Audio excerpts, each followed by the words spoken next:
القصه ديالنا غتدينا لواحد البلاصه على الطريق اللي كتربط بابل الارباع وبالراقي. تما جات واحد البلده سميتها سيدي موسى. صحاب محبوب بولمعيز اللي عايشين في مدينه مارسيليا الفرنسيه كيعرفوا على هذه البلده بزاف ديال الحوايج. علاش؟ حيت هذا بولمعيز اللي استقر في مارسيليا مع عائلته قبل ما تاخذ الجزائر الاستقلال ديالها في 1962 كان ديما وفين ما جلس كيبدي يعاود لهم على ديك البلده اللي في ذاك الوقت كانت غير واحد العروبيه صغيره. الصراحه واخا داز اكثر من 52 عام ديك العروبيه ما كبرتش بزاف وما تزادش فيها بزاف ديال العمران. المهم في العام ديال 2000 هاد محبوب كانت وصلت في عمره 62 عام. السيد حس براسو عيا وقرر يرجع لسيدي موسى باش يستقر فيها ويكمل داك الشيء اللي بقى ليه في عمره. ولكن محبوب ما كانش ناوي يقطع في مره مع فرنسا. كان كيقول للناس اللي قراب ليه باللي غادي يبقى يسافر لفرنسا على الاقل 2 مرات في العام. علاش؟ باش يشوف ولادو ويشوف مرته مريم اللي رفضت قطعا ترجع للجزائر وتستقر معاه في ديك القريه. واخا محبوب بنات تما دار واعره كتطلع الواد وعلى واحد الفدان كبار، واخا عنده حقه في هذيك الاراضي اللي مكلفين بها شي ناس قراب ليه كيزرعوها وكيحرثوها. هذا الشيء كامل ما قنعش مريم. السيده اللي فايته 55 عام قالت ليه نيشان انا ما نقدرش نعيش معاك في سيدي موسى، والسبب الوحيد اللي عطاتو هو انها ما تقدرش تبعد على ولادها. محبوب بغى يلوي لها دراعها وبدا كيهددها وكيلوح ليها باللي يقدر يتزوج مره ثانيه باش تعيش معاه في ديك الدار اللي بناها وفرشها باش يرتاح فيها في كبره. وراه العمر غادي كيزيد، ولكن مريم ما تسوقاتش ليه بمره حيت عارفها غير هضره وعارفه ما يزعمش يديرها. كانت حاكمه حدا الدار ديال المحبوب اللي كتطلع الواد. كانت واحد الدار وحده اخرى ساكنه فيها العائله ديال العنابي. هاد العائله كتكون من الزوج ميهوب ومرته ميمونه اللي ما هي غير بنت عم محبوب النيت. ولادهم حمد ليلى وورده. حمد كان هو الكبير في الخوت. في العام ديال 2010 كان في عمره 20 عام، ومحبوب عارف من باه باللي الدري غادي يمشي لفرنسا باش يكمل قرايته حيت كان يلاه شد الباك في ديك العام. باه طلب من محبوب الا كان ممكن يتدخل ويعاون ولده حمد باش انه يلقى شي سكن في فرنسا. محبوب كان ديما عزيز عليه يعاود للناس على ولده الكبير دليل اللي استقر في فرنسا لحل واحد المطعم هو ومرته رندا. وكيف العاده محبوب بدا كيزيد فيه وكيفتخر بالنجاح ديال المطعم ديال ولده وكيعاود ليهم على الكليان اللي كيجيو بالزحام والفلوس اللي كتدخل لهم. وهاد الهضره وهاد البيان خلات ميهوب يزعم اكثر وبدا كيلحن على محبوب باش يتدخل عند ولده دليل ويعاون حمد. محبوب عطاه الكلمه ووعدو باللي غادي يدير جهدو معاه. الصيف بدا كيسالي واحمد العنابي كيجمع حوايجو وكيوجد راسو باش يطير لفرنسا. وهنا فين غتبدي الاحداث الحقيقيه ديال القصه ديالنا. الدخول الجامعي قرب وفي هذوك الايامات السي بولمعيز حتى هو كان كيجمع حوايجو وكيوجد راسو الرحله ديال الخريف لمارسيليا. كان عنده ما يدار تماك وطاحت عليه فكره. مشى عند جارو ميهوب العنابي واقترح عليه يدي مع احمد. قال ليه خليه يمشي معايا وملي نوصلوا لمارسيليا انا براسي غنديه عند ولدي دليل ونقدموا ليه ونوصي عليه. الاب ميهوب طار بالفرحه وعجبته الفكره بزاف. دازوا ايامات قليله وركبوا بجوج في الطياره. ملي وصلوا لمطار مارسيليا احمد استغرب بقى كيشوف في اليمين وفي اليسار وما لقى حتى شي واحد كيتسناهم بحال داك الولد ما مسوقش لباه. ولكن محبوب بولمعيز ما تفاجئش، بان ليه البلان عادي حيت السيد مولف يركب في الطوبيس ومن بعد المترو باش يوصل للدار ديالو اللي ما بعيداش بزاف على المحطه ديال الترام. احمد عمرو غادي ينسى ديك التكرفيصه. ضربوا واحد المسافه ماشي سهله على رجليهم باش يوصلوا للدار، واللي هلكهم اكثر هما دوك الباليزات الثقال اللي كانوا كيجروا فيهم. ومحبوب باش يثبتوا شويه وينسي الدري العيا كل مره كيدور عنده كيضحك وكيقول له راه جايب معنا واحد الزيت العود من سيدي موسى ما كاينش بحالها فوق الكره الارضيه كامله. المهم وصلوا اخيرا. الدار كانت مبنيه فيها سفلي وطابق الفوق والباب ديالها مصبوغ بالقهوي ولكن باين عليه قديم وخاصو صباغه جديده. محبوب ورك على الصونيط ودار عند احمد وقال ليه هاد الدار ولدي ساكن فيها هذه اكثر من 30 عام. احمد غير ابتسم وما قال والو. تحل الباب وبان واحد الوجه ديال واحد المراه وجهها مدور وعندها واحد النضاضر كيلمعو ودايره واحد الضفيره شعرها. وقفت لهم في الباب وشافت محبوب واحد الشوفه بارده. الشوفه استغرب ليها الشاب احمد وقالت ليه ببرود شكون هذا اللي معك؟ محبوب جاوبها واش ما عقلتيش عليه؟ انا راه حمد العنابي ولد جارنا في سيدي موسى. ديك السيده بداك الوجه المدور وداك النضاضر اللي كيلمعو دارت جهه حمد وشافت فيه واحد الشوفه خاويه ما فيها حتى شي غرام ديال الترحيب، وقالت ليه وهي باقيه واقفه في الباب وما باغاش تخليهم يدخلوا. واش جابو؟ محبوب قال لها راه غادي يمشي يقرا، وباه ميهوب طلب مني نهضر مع دليل باش يعاونو يستقر ويكمل قرايته. اخيرا كحزت من الباب وخلاتهم يدخلوا. بولمعيز دا ضيفو لبيتو الخاص، قال لي هذا بيتي الخاص حتى واحد ما كيزحمني فيه، دابا راه البيت ديالك. فهاديك اللحظه الشاب احمد قرا الميساج طاير، فهم باللي هاد مريم هادي مرات محبوب مرا متسلطه وحاكمه الدار، وباللي عمو بولمعيز درويش وما قادش يواجهها. احمد قال مع راسو هادشي ما كيعنينيش، ولكن قرر بلي هاد الايامات اللي غدوز مارسيليا خاصها تكون معدوده على رؤوس الاصابع. حط باليزتو في البيت وقرر يخرج ديك الساعه. هادي ما كانتش اول مره يجي فيها المارسيليا، داكشي علاش فكر يهبط لوسط المدينه يضرب شي دويره تما ويرجع للدار ديال عم بولمعيز غير باش ينعس. خرج بلا ما يعلم حتى شي واحد، ولكن اللي ما ردش ليه البال هو ان مرات عمو مريم كانت حاضيه وشافته ملي خرج. مريم مرات بولمعيز طلت من الشرجم ديال الكوزينه في الطابق الاول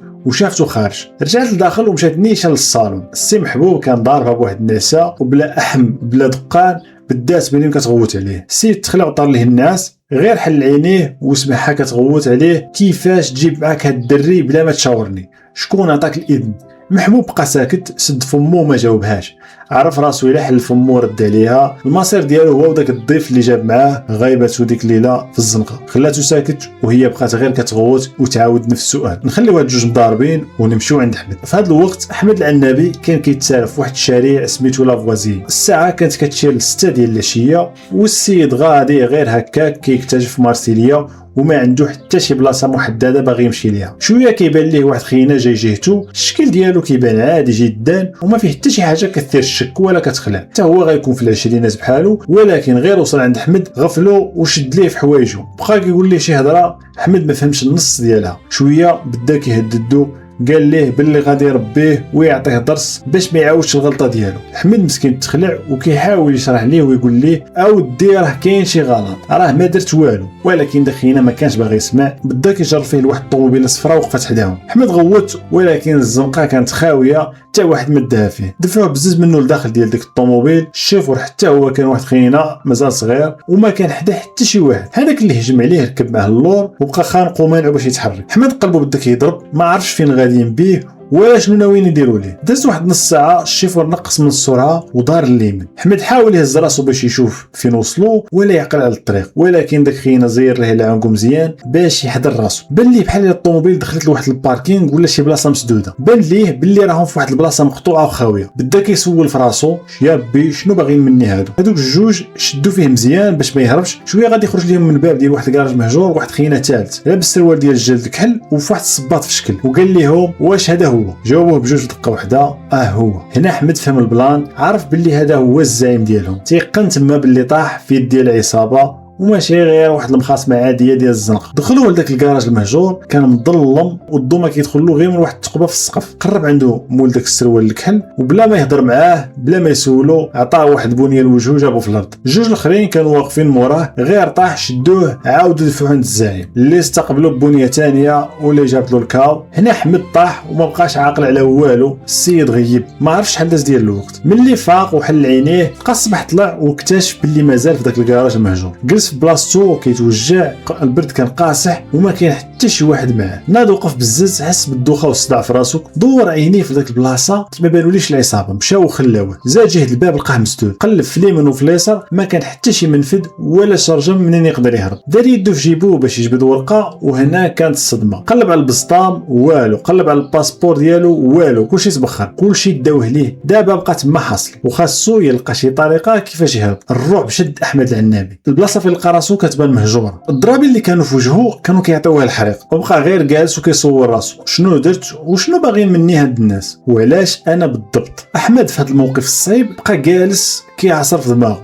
شكون هاد الثلاثه، واش كنعرفهم، واش فايت اللي تلاقيتهم، والو. هاد الوجوه عمرو ما طاحوا له في بالو. رجع كيفكر في الباسبور ديالو وفي البسطام ووراقو، مشى كلشي. السيد ولا حارق دابا. في هاد اللحظه بدا يشدو الياس، تاكد بلي راه ضاع في النهار الاول ديالو في فرنسا. دوك الاحلام ديالو والقرايه في كليه العلوم والمستقبل اللي كان كيبني فيه كلشي تبخر وبان ليه عمرو غيوصل داكشي اللي جا على قبله. رجع راسو كيوجعو، هز عينيه لديك الثقبه اللي في السقف ديال الكراج المهجور، بان ليه واحد الطير ديال النورس، واحد الطيره بقر كيطلع في ديك اللحظه بان ليه بحال الا داك الطير كيشوف فيه وكيتامل شويه، بدا كيسمع الغوات ديال الطيران كاع وحدين اخرين واخا ما شافهمش. هنا عرف باللي راسو راه محبوس في واحد البلاصه قريبه من البحر. بقى كيشوف ديك الثقبه اللي كيدخل منها الضوء كانت عاليه بزاف ومستحيل يقدر يوصل ليها ولا يقدر يتشعبط باش انه يقدر يوصل لها. زاد جهه الباب ديال الحديد لقاه مسدود مزيان، طلع من واحد الشق صغير بين داك الدفات وبانت ليه واحد السلسله غليظه هي اللي كان مزينا بها القفل ديال الباب. الدخان جات شداتو ومشات تكا مره اخرى على الحيط وجلس وحط راسو بين ركابيه وما عارفش شحال ديال الوقت داز هو على ديك الحاله. ملي ناض حس المعده ديالو كتقطع بالجوع، سرح بخياله البعيد وبدا كيصور راسو واش عمي محبوب بولمعيز غيكون مشى للبوليس وديكلارا بيا، واش يكون عيط على باه ميهو في سيدي موسى وعاود ليه على هادشي اللي وقع له. ملي وصلت الوقيته ديال الظهر العطش بدا كيشد فيه في واحد القنت مظلم ديال الكراج. يلاه كيوصلوا شويه ديال الضوء من ديك الثقبه بان ليه بحال الا شي طواليت. قرب ليها الباب ديالها كان كاع مصدي وكانوا مقلعينو بلاصتو وكانوا حاطينو تما مسندينو على الحيط. دخل لداخل كلشي مظلم ورك على السالوت ديال الضوء ولكن والو، الضوء مقطوع. بقى كيركز بعينيه في الظلام حتى بانت ليه واحد لافابو لداخل. مشى حل الروبيني باغي يشرب ولكن والو، ما كاين حتى قطره ديال الماء. ملي بغى يرجع بحالو ويمشي لبلاصتو اعترف شي حاجه قاصحه وثقيله. حضر وهزها. ملي خرجها لتحت ديال الضوء اللي جاي من السقف اكتشف بهذيك اللعيبه اللي اعترف فيها ما هي الا واحد القريفه ديال البنيه اللي كيخدموا بها البنايه كيحيدوا بها مسامر الغلاط من الخشب. وهنا غتوقع المفاجاه. في ديك اللحظه بالضبط تسمع الصوت ديال الطوموبيل جاي وقفت حدا الكراج. حمد تخلع طار دغيا للطواليت وخبع ديك الحديده مورا داك الباب المصدي. رجع بالزربه لبلاصتو وجلس. كان كيرجف وصابر داك البرد اللي كان كيدخل له مع العظام. دار براسو بحال الا مدقدق وما قادش حتى يوقف، حيت خاف الا شافوه واقف وصحيح يزعموا عليه ويعاودوا يعطيوه شي سلخه واحده اخرى. من بلاصتو فين جالس بان ليه خطوات كيقربوا للباب. سمع الصوت ديال ديك السلسله الحديديه كتقرقب، من موراها طرطق القفل وتحل الباب. دخلوا جوج ديال الناس، واحد فيهم هو هذاك الزعيم اللي عطاه بالبنيه لوجهه البارح وغيبو. حمد عقل عليه من داك السروال ديال الجلد الكحل ومن داك الصباط العجيب اللي كان فيه المسامر. هاد الزعيم كان هو اللي زايد قدام وتابع واحد اخر حمد عمرو ما شافو من قبل. هاد الثاني كان هاز في يدو ميكا ديال البلاستيك فيها السميه ديال واحد السوبر مارشي معروف. حمد دابا قلبو كيضرب. حمد كان خايف وداك الحديده كان مازال مخبيها في الطواليت. داك خينا مول الصباط العجيب اللي عامر مسامر زاد بخطوات ثقال حتى وقف نيشان فوق الراس ديال حمد. حمد هز عينيه ولكن كان باقي داير لاكارد بيديه حيت كان كيتسنى شي ركله على غفله من داك الصباط لوجه. نطق لك خينا وقال له نوض وقف. حمد ناض وقف ولكن يديه بقاو مجموعين ودايرهم على وجهه حيت كان عارف ان البنيه تقدر تجي في اي لحظه. داك خينا الثاني اللي كان مرافق مع مول السروال ديال الجلد زاد لقدام وشد حمد من حوايجه مزيان وغوت عليه. امتى وصلتي لفرنسا؟ حمد تخربق وقال ليه نعم. خينا زاد غوت. واش طرش؟ كنقول لك امتى وصلتي؟ حمد جاوب بواحد الصوت كيرجف. وصلت البارح في الصباح. سكت واحد شويه ساط الريق ديالو بصعوبه وكمل الهضره بلا ما يتسنى يسولو عاوتاني. انا راه جيت غير باش نمشي للجامعه نكمل قرايتي. مول السروال ديال الجلد بقى ساكت كيشوف فيه وهذه كانت اول مره حمد كيزعم وكيشوف فيه مزيان كيدقق الشوفه في وجهه في الوجه ديال داك الزعيم. لاحظ باللي عنده واحد السيكاتريس غارقه في حنكو اليمين مخبيها واحد اللحيه خفيفه مخربقه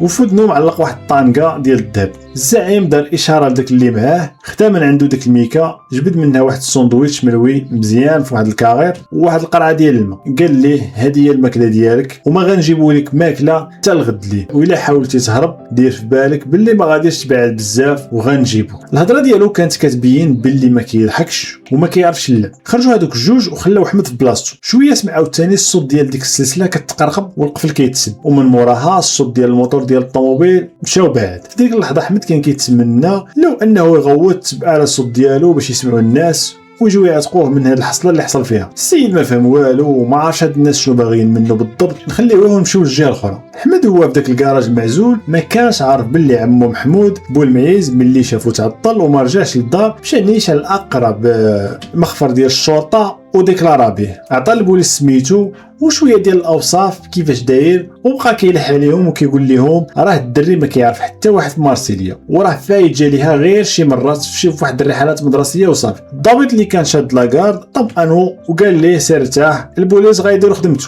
وإلا بانت شي حاجه راه غادي نعيطوا لك. اما في الدار مريم مرات محبوب ما كانتش كاع مسوقه بمره لهذا الشيء. الغبره ديال هاد الدري اللي جاي من الجزائر ما حركت فيها حتى شعر وهذا الشيء كان باين غير من البرود ولا مبالاه ديالها وكأن السيد ما كاينش كاع. نرجعوا عند حمد. داز الوقت والضوء اللي كان كيدخل من ديك الثقبه الصغيره اللي كانت في السقف ديال الكراج بدا كينقص بحال الا بدا كيطيح الظلام. حمد كلا داك الساندويتش وشرب نص القرعه ديال الماء وناض كيتلمس طريقه في الظلام جهه ديك الطواليت. ملي وصل مد يدو مورا داك الباب المصدي وجبد ديك العتله ديال الحديد هذاك القريفه اللي كان مخبى. في ديك اللحظه بدا كيسمع الصوت ديال الشتا كطيح على القصدير ديال السقف. زاد خطوات بشويه جهه الباب ديال الحديد باش يتفحصوا. السكات والهدوء كان داير في ديك البلاصه. من ديك الشقه اللي بين الدفات ديال الباب بان ليه الضو ديال شي بوطو ديال الزنقه قريب. حط عينو يسري على ديك الشقه وطل. بانت ليه شتا خيط من السما. دابا احمد عنده سلاح في يدو والظلام طاح والشتا كطيح. شنو غايدير بهاد العتله؟ احمد زعم شد ديك العتله ديال الحديد القريفه دخل ديك الجهه المعوجه ديالها في ديك الشقه اللي في الباب ورك مزيان جهه اليسار. يلا ورك. هو يسمع الصوت ديال الحديد كيتفرتك. بان ليه الراس ديال ديك العتله خرج من الجهه الداخليه ديال الباب. هنا احمد تاكد باللي داك الباب راه واكل الصداع حتى العظم. وديك القصوحيه اللي كتبان راه غير كذوب. هذيك غير صباغه فوق صباغه هي اللي عطات داك المظهر بانه باب قوي وقاسح. جر هذيك القريفه وبدا كيضرب وكيهرس من داخل داك الباب اللي كان كيبان بحال الا شي حيط ما يتهرش. استقى هشيش وكان كيفرتك فيه طرف بطرف. هذيك الفتحه بدات كتوسع وزاد عاونو الزهر. الشتا بدات كطيح بالجهد والصوت ديالها غطى على الصوت ديال الضرب باش حتى واحد ما يسمع. ضرب احمد تقريبا شي ساعه ديال المكانه وهو كيقلب على البلايص اللي راشين في الباب وكيهرسهم. ملي بانت ليه ديك الفتحه ولات قاده خرج منها وما كانش مسيق راسو بلي انه يقدر يتفك. بدا كيشوف في اليمين واليسار وكيحاول يكتشف البلاصه. لصق مع الحيط ديال ديك العماره حدا الكراج وملي تاكد باللي حتى شي واحد ما حاضيه ولا تابعو تما عطاها الجرا وبدا كيجري تحت ديك الشتا. دخل في واحد الشارع طويل بان ليه بحال عمرو غادي سالي. على اليسار ديالو بان ليه واحد الكرياج ديال واحد الجرده ولا واحد الارض خاويه وهو غادي كيجري. يلا قرب لتما هو يخرج ليه واحد الراجل جالس في التروطوار. غالبا كان غير شي حمق ولا شي سكيري. هاد خينا بقى كيضحك واحد الضحك هستيري. خلات احمد تما صافي تشد واحد الخلعه اسطوريه ضرابي. صافي هذيك الخلعه خلاته يطير ويجري كتر. ملي قرب يسالي من داك الشارع طاح نيشان في واحد الدوريه ديال البوليس. وقبل ما يوصل الطوموبيل ديالهم بشي امتار قليله تحلوا البيبان ونزلوا جوج بوليس. احمد بلا ما يفكر هز يديه للسما واستسلم. من بعد عاد غادي يعرف باللي البلاصه فين طاح في يد البوليس سميتها شارع باسكال. داوها للكوميساريه وتم عاود ليهم القصه ديالو وكيفاش تخطف وتكرفسوا عليه. البوليس دغيا ربطوا الخيوط وعاقوا باللي هذا راه هو النيت داك الدري اللي ذكر راه به عمو محبوب بولمعيز. دغيا نقلوا احمد للسبيطار باش يشوفوا الطبيب وعيطوا للسما محبوب باللي راهم لقاو احمد العنابي. في التحقيق احمد عطى للبوليس كاع المعلومات اللي عقل عليها على دوك اللي خطفوا في داك الشارع لافوازيي. الاوصاف اللي عطاهم بخصوصا داك السروال ديال الجلد الكحل والصباط العجيب اللي فيه مسامر سهلات المأموريه بزاف على المحققين وما داش بزاف ديال الوقت حتى طيحوا البوليس داك خينا الزعيم. هذا السيد معروف في عالم الاجرام والانحراف بواحد السميه حركيه سميتو النسر الاسود. فرنسي من اصول جزائريه والبوليس كيعرفوه مزيان حيت هو من كبار ديال اللي كيبيعوا المخدرات وكان شاد عصابه فيها 20 واحد. البوليس ما وقفوش ضربوا شهر ديال المداهمات طيحوا فيها الاغلبيه ديال افراد هذه العصابه. ولكن الصدفه والمفاجاه الكبيره هي ان وسط هادو كاملين اللي طاحوا في يد البوليس ما كانش داك الشخص اللي كيعتقدوا انه هو العقل المدبر الحقيقي اللي خطط لهذا الشيء كامل. من بعد المداهمات المحققين غيكتشفوا واحد الحاجه خطيره. لقاو في السجلات باللي واحد السيد مسافر من بلجيكا راكب في الطياره طاس من مطار مارسيليا وسميتو في التذكيره احمد العنابي. كيفاش هذا الشيء؟ واحمد الحقيقي كان في ذاك الوقت محبوس في الكراج. هنا البوليس اكدوا ما بقاش عندهم الشك باللي الباسبور والوراق اللي تسرقوا لاحمد راهم استعملوهم افراد هذه العصابه باش يزوروا الهويه ديالهم ويهربوا بهم برا البلاد. دازت 3 شهور على هذا الشيء. البوليس الفرنسي كان ديجا خرج مذكرات بحث دوليه الانتربول باش يوقفوا اي واحد هاز باسبور بالسميه ديال احمد العنابي. وفعلا الخطه صدقات وتشد واحد خينا في مطار ديال روما في ايطاليا. جابوه لفرنسا وملي دخلوه باش يتعرف عليه احمد المفاجاه شكون طلع هاد خينا؟ طلع هو داك النيت الشاب الاول اللي خرج الاحمد في داك الشارع المقطوع اللي هو شارع لافوازي وشد فيه وجرجروا للطوموبيل الصفراء. هاد خينا ملي زيروا في التحقيق قر واعترف بسميتو الحقيقه وسميتو نيكولا حتى هو كان من اصحاب السوابق ومسجل خطر عند البوليس ديال مارسيليا. دابا عاد غيتفهم البلان كامل والبوليس غيعرفوا شنو كانت كدير هاد العصابه وعلاش خطفوا احمد بالضبط. هاد العصابه كانت الطريقه ديالها هي كتمشي للبلايص اللي خاويين ومعزولين كيتصيدوا داك الدراري اللي مازالين صغار كيبانوا برانيين ولا ما عارفينش كيخطفوهم وكيعطيوهم واحد السلخه ديال العصا وكيعذبوهم بجميع اشكال والوان ديال الاعداد باش انهم يزرعوا فيهم الرعب يهرسوا لهم الاراده ديالهم ومن بعد كيزيروا عليهم باش يخدموا للحساب ديال العصابه باش انهم كيروجوا الممنوعات او حوايج وحده اخرى. يعني احمد لو كان ما ما طاحش في ديك الحديده وما عرفش في ديك الليله اللي كانت طيح فيها الشتاء، كان غادي يولي بحال العبد عندهم، والحمد لله لانه سلك والامور تفكات. حمد رجع ليه الباسبور ديالو والجميع والاوراق ديالو كامل اللي تسرقوا. وفي هذه الفتره كامله السيد كان عايش مكرم معزز في الدار ديال دالي بولمعيز، الولد الكبير ديال عم محبوب اللي رحب به ووقف معاه في هذه المحنه. القرايه في الجامعه كانت بدات، وحبت التحق كليه العلوم، وبدا كيحقق الحلم ديالو اللي جا على قبله من الجزائر. وفي نفس الوقت اللي حمد بدا حياه جديده. المحكمه كتنطق بالحكم ديالها على 25 شخص من افراد هذه العصابه. الاحكام كانت وتراوحت ما بين 3 سنين حتى ل 8 سنين ديال الحبس النافذ لكل واحد فيهم، باش انهم يكونوا عبره لمن اعتبر. وهذه كانت هي القصه ديال احمد العنابي، الشاب اللي جاي يقرا في فرنسا وصدق طايح في يد عصابه خطيره، ولكن يقدر بفضل الله انه يهرب ويقلب عليهم الطابله ويصيفطهم كاملين للحبس. نتمنى تكون عجبتكم القصه، ونتشافوا في قصه جديده ان شاء الله. تهلاو. ويعجبكم الفيديو ما تنساوش ديروا له واحد لايك وسبسكرايب وتشوفوا فيديو جديد.